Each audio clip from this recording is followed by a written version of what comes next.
సరే బాలిక, మా ప్రభువుల వారు ఏ శిక్ష విధించినను నేను అనుభవించడానికి సిద్ధంగా ఉన్నాను. నువ్వు ఇంతలా అడుగుతూ ఉంటే నేను కాదంటానా? సరే అని గుప్తా గారు ఒప్పుకోవడంతో థ్యాంక్ యూ గుప్తా గారు అని ఆరు సంతోషపడుతూ ఉంటుంది. తర్వాత అమర్ బయట ఉండి వాతావరణాన్ని గమనించుకుంటూ ఉంటే అప్పుడే రామూర్తి, మంగళ అమర్ దగ్గరికి వస్తారు.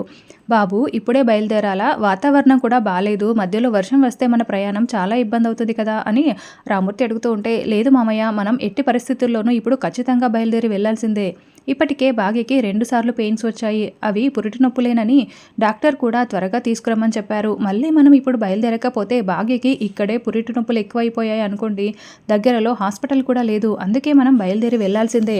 ఇక డ్రైవింగ్ అంటారా? నేను చూసుకుంటాను మామయ్య గారు, మీరేం టెన్షన్ పడకండి అని అమర్ చెప్పడంతో అలాగే అని రామూర్తి అంటాడు. రాథోడ్ త్వరగా రా, మొత్తం చెక్ చేసావా? కార్లు, టైర్లు అన్నీ రెడీగా ఉన్నాయా? ఏం ఇబ్బంది లేదు కదా అని అమర్ అడగడంతో, సార్ అన్నీ చెక్ చేశాను, అన్నీ పర్ఫెక్ట్గా ఉన్నాయి సార్, ఇక బయలుదేరి వెళ్ళడమే అని రాథోడ్ చెప్తాడు. మనోహరి వాళ్ళెక్కడా అని అమర్ అడగడంతో, ఏంటి చెంబా, నేను ఎన్నిసార్లని ఇలా ఓడిపోతూ ఉండాలి? ప్రతిసారి వేసిన ప్లాన్ కాస్త ఫ్లాప్ అవుతూ వస్తుంది. అరుంధతిని నేను ఒక్క దెబ్బకే మట్టు పెట్టేశాను, కానీ బాగీ విషయంలో నేను ఎందుకు ఇన్నిసార్లు ఇలా ఫెయిల్ అవుతున్నాను, ఏమీ చేయలేకపోతున్నాను అని మనోహరి చాలా బాధపడుతూ ఉంటుంది. ఎందుకంటే అరుంధతి నిన్ను గుడ్డిగా నమ్మింది. అంతేకాకుండా అరుంధతికి ఏ సపోర్ట్ లేని కారణంగా నువ్వు చాలా తేలిగ్గా ప్రాణాలు తీసేసావు. కానీ ఇప్పుడు బాగీకి అలా కాదు, అరుంధతి తోడుగా ఉంది. ఆ అరుంధతి ఆత్మకి దైవశక్తి తోడుగా ఉంది. చుట్టూ అమర్ కూడా బాగీని కాపాడుకుంటూ వస్తున్నాడు. అంతేకాకుండా బాగీ కడుపులోని బిడ్డ తల్లిని కాపాడుకుంటూ వస్తుంది అని, అందుకే నువ్వేమీ చేయలేకపోతున్నావు బాగీని అని చెంబ అంటుంది. కానీ ఆ బిడ్డ భూమి మీదకి వస్తే నీ ప్రాణాలు, నా ప్రాణాలు, రణవీర్ ప్రాణాలు తీస్తుందని చెప్పావు కదా, రేపు మాపో ఆ బిడ్డ బయటికి వస్తుంది, మరి ఆ బిడ్డను చంపడం ఎలా అని మనోహరి అంటుంది. నా తాంత్రిక శక్తికి నీ మానవ శక్తి తోడైతే ఏదో ఒకటి చేసి మనం గెలవచ్చు, లేదంటే ఓడిపోవాలి.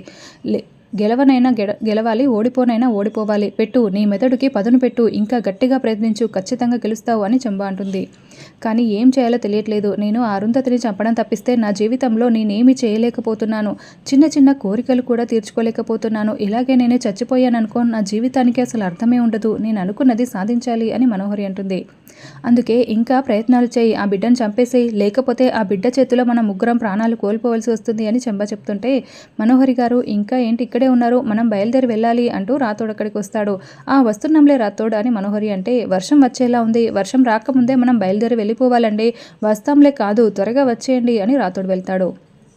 మళ్ళీ ప్రయాణం మొదలవుతోంది మనోహరి. ఈ రాత్రిని మృత్యురాత్రిగా నువ్వే మార్చాలి, అది నీ చేతుల్లోనే ఉంది. ఈ కాలరాత్రితో మన రాత్రులన్నీ కూడా మారిపోవాలి అని చెంబ చెప్తుంది.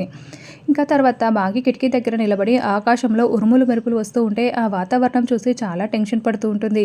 బాగి బయలుదేరదామా అంటూ అమర్ అక్కడికి వస్తాడు. ఏమండి, ఇప్పుడు బయలుదేరడం అవసరమా అండి? మనం ఉదయాన్నే బయలుదేరదామండి, పైగా నాన్న కూడా ఉదయం వెళ్దామని చెప్పారు కదా, ప్లీజ్ అండి అని బాగి అడుగుతూ ఉంటే, లేదు బాగి, డాక్టర్ నాకు మరీ చెప్పారు, నిన్ను వెంటనే తీసుకొచ్చి హాస్పిటల్లో జాయిన్ చేయమన్నారు. అంతేకాకుండా ఇప్పుడు నీకు మధ్యరాత్రిలో నొప్పులు వచ్చాయనుకో, చుట్టుపక్కల హాస్పిటల్స్ కూడా లేవు బాగి, అప్పటికప్పుడు వెళ్ళాలంటే చాలా ప్రాబ్లం అయిపోతుంది. కాబట్టి నేను చెప్పేది విను, నేను చూసుకుంటాను కదా, నువ్వేమీ టెన్షన్ పడకు అని అమర్ చెప్తూ ఉంటే, ఏమండి అయితే పిల్లల్ని రాథోడ్ని ఇక్కడే పెట్టేసి మనమిద్దరమే బయలుదేరదామండి అని బాగి చెప్తుంది. ఏంటి బాగి, వచ్చేటప్పుడు జరిగిన ఇన్సిడెంట్ని గుర్తు తెచ్చుకుంటూ నువ్వు భయపడుతున్నావా? చూడు, నిన్ను కడుపులో బిడ్డని నేను జాగ్రత్తగా చూసుకుంటాను, మరి పిల్లల్ని నేను సరిగ్గా చూసుకోలేనా? అందరినీ నేను చూసుకుంటాను బాగి, నువ్వేం కంగారు పడకు అని అమర్ ధైర్యం చెప్తూ ఉంటాడు. అది కాదండి, శ్రీమంతమైన దగ్గర నుండి పాప నాతో ఒక్కసారి కూడా మాట్లాడలేదు, ఇదేదో అపశకునంలా అనిపిస్తుందండి, అందుకే చెప్తున్నాను అని బాగి చెప్తుంది. బాగి, ఎలాగో కొన్ని గంటల్లో బేబీ బయటికి వచ్చేస్తుంది కదా, అప్పుడు మీరిద్దరూ తీరిగ్గా ముచ్చట్లు చెప్పుకుందురులే. నేను ఇప్పుడు మాత్రం ఎవరిని చెప్పినా వినను, నిన్ను హాస్పిటల్లో జాయిన్ చేసే వరకు నేను ఎవరి మాట వినను బాగి. రాథోడ్, లగేజ్ కార్లో పెట్టు అని అమర్ దగ్గర ఉండి బాగిని కారు ఎక్కిస్తూ ఉంటాడు. అలా అమర్ వాళ్ళందరూ బయలుదేరి కాస్త దూరం వెళ్ళగానే బాగా వర్షం కురుస్తూ ఉంటుంది. ఏమండి, రోడ్డు కూడా సరిగ్గా కనిపించట్లేదు, ఎలాగండి అని బాగి అంటే, ఏం పర్లేదు బాగి, నేను చూసుకుంటాను కదా అని అమర్ చెప్తూ ఉంటాడు. డాడ్, నాకు చాలా భయంగా ఉంది డాడ్, వెనక్కి వెళ్దామా అని అంజు అంటుంది. చూడంజు, నీకెందుకు భయం, నేనున్నాను కదా. ఆనందము అంజుని గట్టిగా పట్టుకొని కూర్చోండి, మనం ఎట్టి పరిస్థితుల్లోనూ ఈరోజు మిస్ అమ్మని హాస్పిటల్లో చేర్పించాల్సిందే, డాక్టర్ త్వరగా తీసుకురమ్మని చెప్పారు అని అమర్ చెప్తాడు. రాథోడ్, మనం ఊరు వరకు వెళ్ళగలమా ఈ వర్షంలో అని రామూర్తి అంటే, సార్ మీరేమి కంగారు పడకండి, ఇలాంటి వాతావరణం అంతా కూడా మా సార్ మిలిటరీలో ఫేస్ చేసిన వాడే, జాగ్రత్తగా తీసుకువెళ్తాడు వెళ్ళిపోతాడని రాథోడ్ చెప్తాడు. ఇది మీ మిలిటరీ కాదు కదా, అనవసరంగా అమరేంద్ర బాబు ఎంత చెప్పినా వినకుండా మనల్ని తీసుకువెళ్తున్నాడు, ఇప్పుడు ఏం జరుగుతుందో ఏంటో అని మంగళ కంగారు పడుతూ ఉంటే, ఏం కాదులేవే, బాగీకి ఇప్పటికే 2 సార్లు పెయిన్స్ వచ్చాయి కదా, అందుకే డాక్టర్ అమ్మ త్వరగా తీసుకురమ్మని చెప్పిందంట అని రామూర్తి చెప్తాడు. చెంబ వర్షం ఇలా తగులుకుందేంటి అని మనోహరి అంటే, జరగబోయే ప్రమాదానికి సంకేతంగా ఇలా వర్షం కురుస్తుంది మనోహరి అని చెంబ అంటుంది. అంటే ప్రమాదం మనకా వాళ్ళకా అని మనోహరి అంటుంది. ఎవరికైనా కావచ్చు అని చెంబ అంటే, ఏంటి ఇలా అంటున్నావు అని మనోహరి టెన్షన్ పడుతూ ఉంటుంది.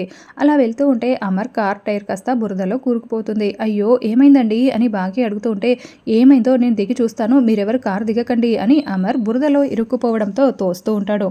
అప్పుడే రాథోడ్ కూడా అక్కడికి వచ్చి అడగడంతో, ఇలా ఇరుక్కుపోయిందో చూడు రాథోడ్, తోద్దాము అని ఇద్దరు ప్రయత్నిస్తూ ఉంటే రామూర్తి కూడా వస్తాడు.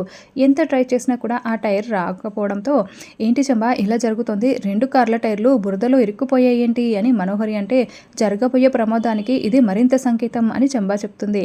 బాబు నేను వెళ్ళి ట్రాక్టర్ తీసుకొస్తాను, ఊరిక్కడికి కొంచెం దగ్గరలోనే ఉంది అని రామూర్తి అంటే, సార్ ఈ వర్షంలో మీరెలా వెళ్తారు అని రాథోడ్ అంటాడు. తప్పదు బాబు, భాగి ప్రసవం కోసమే కదా ఇదంతా, నేను వెళ్ళి తీసుకొస్తాను, ట్రాక్టర్ తీసుకురాకపోతే భాగిని మనం ఎలా తీసుకువెళ్తాము, కార్ టైర్ ఎలా బయటికి వస్తుంది అని రామూర్తి అంటాడు. మిమ్మల్ని అనవసరంగా ఇబ్బంది పెడుతున్నాను మామయ్య అని అమర్ అంటే, అయ్యో పర్లేదు బాబు, భాగి కోసమే కదా ఇదంతా అని రామూర్తి అంటాడు.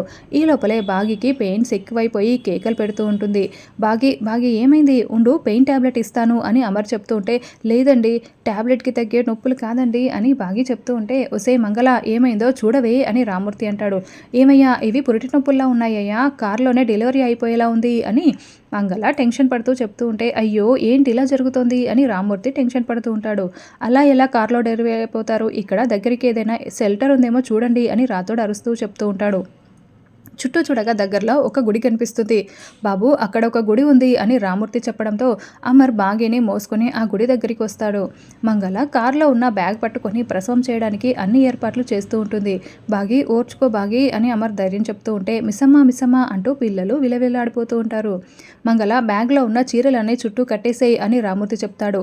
మనోహరి యాదమ్మ అలా దూరంగా నిల్చున్నారేంటి, బాగి దగ్గరికి వెళ్ళండి అని రామూర్తి పిల్లలు చెప్తూ ఉంటాడు. పిల్లలు మీరు ఇలా రండి అని రామూర్తి పిల్లల్ని పక్కకు తీసుకువెళ్తాడు.